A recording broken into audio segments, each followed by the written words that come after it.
खेला हो गया। बंगाल में आखिरकार दीदी की विदाई तय दिख रही। ममता बनर्जी का 15 सालों का राज खत्म होता दिख रहा है और बीजेपी पहली बार अपने संस्थापकों में से एक श्यामा प्रसाद मुखर्जी की जमीन बंगाल पर भगवा लहराती दिख रही। लाल झंडों से टीएमसी के सफेद और ब्लू झंडों से होता हुआ बीजेपी के भगवे झंडे तक बंगाल की जनता ने अपना फैसला कर लिया है। इसके साथ ही भारत की राजनीति का एक अजीम किरदार ममता बनर्जी शायद अपने सियासी सफर के अंत की तरफ बढ़ गईं। हालांकि ममता बनर्जी स्ट्रीट फाइटर रही हैं। स्ट्रीट फाइटर की खूबी यही होती है कि वो वापसी करना जानता है। ममता अभी भी अपने कार्यकर्ताओं से कह रही हैं कि वो काउंटिंग सेंटर ना छोड़ें। बीजेपी खुद को आगे दिखा रही है, लेकिन जीत हमारी होगी। हालांकि रुझान कुछ और कहानी कह रहे हैं। यूं तो ममता बनर्जी का लगभग 50 सालों का सियासी करियर भी अपने आप में एक कमाल की कहानी। ममता बनर्जी का स्टाइल भी सबसे अलग था।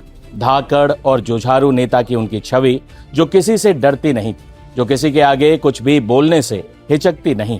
कभी केंद्रीय रेल मंत्री का पद छोड़ते हुए अपनी चप्पल लहराकर मंत्री पद की तुलना अपनी चप्पल से करने वाली ममता बनर्जी भारत की राजनीति का निर्विवाद रूप से एक बड़ा किरदार है। केंद्र में भी वो मंत्री रहीं। भारत का बच्चा बच्चा उनको जानता है। लेकिन पश्चिम बंगाल की राजनीति में दीदी यानी ममता बनर्जी एक फेनोमेना है। सफेद साड़ी जो उनकी पहचान रही है, वैसे ही सादगी और बेबाकी। ममता बनर्जी ने वामपंथियों के खिलाफ राजनीति की तो उनके कपड़े ऐसे होते थे कि सर्वहारा की बात करने वाले वामपंथी भी उनके आगे पूंजीपति नजर आते थे। ममता बनर्जी ने कभी महंगी साड़ियां, संपत्ति या विलासिता पर ध्यान नहीं दिया। वो तो सड़कों की नेता रही हैं, निडर और जुझारू। ममता बनर्जी राजनीति का वो ब्रांड हैं जिन्होंने 3 दशकों से ज्यादा तक कायम रहे वामपंथी किले को तोड़ा। ममता बनर्जी कभी जयप्रकाश नारायण का विरोध करते हुए उनकी कार की बोनट पे चढ़ गई थी। तब वो कांग्रेस की छात्र नेता थीं। ये 70 का दशक था। तब पहली बार बंगाल और देश ने ममता बनर्जी का नाम सुना था। ये एक स्ट्रीट फाइटर नेता की शुरुआत थी जिसे देश की राजनीति में कई कारनामे करने थे। लेकिन तब ममता 17 की रही होंगी। अब ममता बनर्जी 71 सालों की हो चुकी हैं, लेकिन स्ट्रीट फाइटर नेता की यही छवि आज तक कायम। कभी वो व्हील चेयर पर चुनाव लड़ती हैं, कभी चुनाव आयोग, तो कभी केंद्रीय एजेंसियों को धमकाती हैं। कभी वो स्ट्रांग रूम के बाहर चली जाती हैं, घंटों बैठी रहती हैं, तो कभी चुनाव आयोग के खिलाफ सुप्रीम कोर्ट में वकील बनकर पैरवी करती हैं। ममता बनर्जी आज भले ही बंगाल में 15 सालों बाद सत्ता से बाहर जाती हुई दिख रही हों, लेकिन वापसी करना उनको आता है, ये इतिहास बताता है। कमाल की बात है कि जो बीजेपी इस वक्त ममता बनर्जी की सबसे बड़ी सियासी दुश्मन है, उनकी सत्ता से विदाई का कारण बन रही है, कभी उनके साथ ही हुआ करती थी। 1998 में कांग्रेस से अलग होकर ममता बनर्जी ने तृणमूल कांग्रेस की नींव रखी। मकसद था पश्चिम बंगाल में 34 साल से काबिज वाम मोर्चा के शासन को जड़ से उखाड़ फेंकना। इस बड़े मकसद को पूरा करने के लिए उन्हें एक ऐसे साथी की तलाश थी जो उन्हें राष्ट्रीय स्तर पर पहचान और ताकत दिला सके। टीएमसी और बीजेपी के बीच ये गठबंधन दोनों के लिए फायदे का सौदा था। ममता को वामपंथियों के खिलाफ लड़ने के लिए एक मजबूत राष्ट्रीय कंधा मिल गया था, तो वही भाजपा को उस बंगाल में पैर जमाने का मौका मिल गया जहां उसका जनाधार ना के बराबर था। ये दोस्ती बंगाल की राजनीति की दिशा बदलने वाली। ये गठबंधन जल्द ही रंग लाया। 1998 और 99 के लोकसभा चुनावों में टीएमसी और बीजेपी ने मिलकर शानदार प्रदर्शन किया। ऐतिहासिक पल तब आया जब 1999 में टीएमसी के समर्थन से भाजपा ने पश्चिम बंगाल विधानसभा में अपनी पहली सीट हासिल की थी। सोचिए, इसके साथ ही अटल बिहारी वाजपेयी सरकार में ममता बनर्जी रेल मंत्री बनी। लेकिन ये दोस्ती ज्यादा दिनों तक कायम नहीं रह पाई।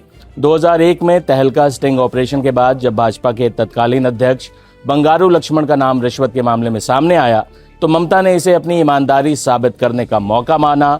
उन्होंने मंत्री पद से इस्तीफा दे दिया और अपनी चप्पल हवा में लहराते हुए कहा कि ये पद उनके लिए इन चप्पलों से भी छोटा है।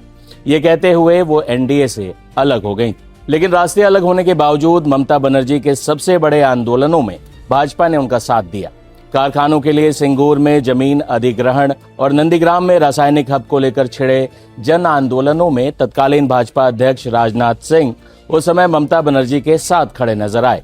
दोनों ने पुरजोर तरीके से वामपंथियों की नीतियों का विरोध किया, लेकिन इसका पूरा सियासी श्रेय ममता बनर्जी की झोली में चला गया।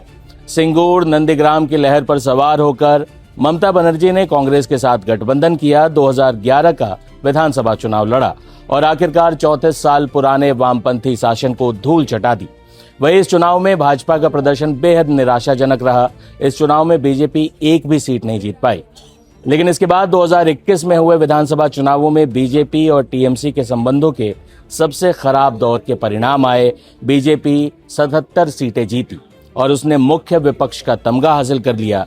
ये बीजेपी के लिए बड़ी कामयाबी थी और 2026 में आखिरकार बीजेपी अपने संस्थापक सदस्यों में से एक श्यामा प्रसाद मुखर्जी की सरजमीन पर सरकार बनाने का सपना पूरा कर पाई। लेकिन यहां से केंद्रीय राजनीति में ममता बनर्जी की वापसी हो सकती है।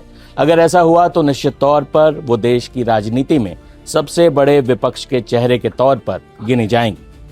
अगर हिंसा और झड़प की घटनाएं हटा दें तो पश्चिम बंगाल में तगड़ी सियासी लड़ाई देखने को मिली। ममता बनर्जी इस उम्र में जैसे अकेले किला लड़ाती रहीं, अकेले दम पर बीजेपी को चुनौती देती रहीं। ऐसे में परिणाम जो भी आए, ये तो कहना ही पड़ेगा कि वेल प्लेड दीदी। ममता बनर्जी सिर्फ बंगाल ही नहीं, विपक्ष की भी बड़ी नेता हैं। लेकिन बंगाल से उनकी विदाई जेपी के दौर से शुरू हुए एक शानदार राजनीतिक करियर का शायद क्लाइमैक्स है या शायद the end. You never know. राजनीति में किसी को खारिज करना गलती है और ममता बनर्जी को खारिज करना तो बेवकूफी।